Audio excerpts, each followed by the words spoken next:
শুধুমাত্র ঈদের সময় ছবি রিলিজ এটা কাঙ্ক্ষিত নয়। ঈদ ছাড়াও ছবি রিলিজ হতে হবে, ভালো ভালো ছবি হতে হবে।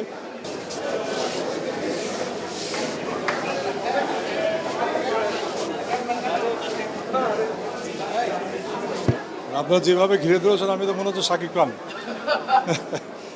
এনিওয়ে মানে আমার মনে হয় যে বাংলাদেশের সিনেমা একটা বিশাল সম্ভাবনা জায়গা তৈরি হচ্ছে ধীরে ধীরে হলেও।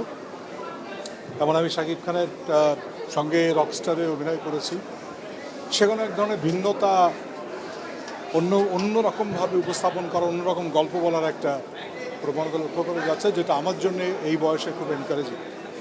হয়তো আমাদের গুরুত্বপূর্ণ চরিত্র এখনও মিলছে না, বিকজ আমাদের সিনেমা ইন্ডাস্ট্রি এখনও ওইভাবে রান করছে না। তো সব মিলিয়ে আমি চলচ্চিত্রের ক্ষেত্রে অনেক সুবাতাস অনুভব করছি। এটাকে এগিয়ে নিয়ে যেতে হবে বলে মনে করি আমি। শুধুমাত্র ঈদের সময় ছবি রিলিজ এটা কাঙ্ক্ষিত নয়। ঈদ ছাড়াও ছবি রিলিজ হতে হবে, ভালো ভালো ছবি হতে হবে।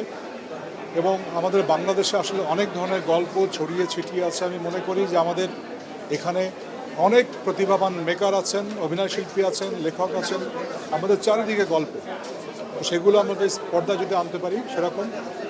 রোহিত সম্পর্কে আমি অনেক আগে থেকেই জানি, এবং এখানে যারা কাজ করছেন তারা সবাই আমার খুব প্রিয়, এবং তাদের পরিশ্রমের ব্যাপারটা আমি জানি। তখন যারা শুটিং করছিলেন সেই সময় জুলাই সেপ্টেম্বর 24শে সেপ্টেম্বরের দিকে, সো ওদের পরিশ্রম কী কী ফেস করতে হয়েছে এগুলো আমরা খেয়াল রাখতাম। সো আমি রোহিত মোটামুটিভাবে তো সাকসেসফুল হয়েছে ছবিটা, লোকজন কথা বলছে।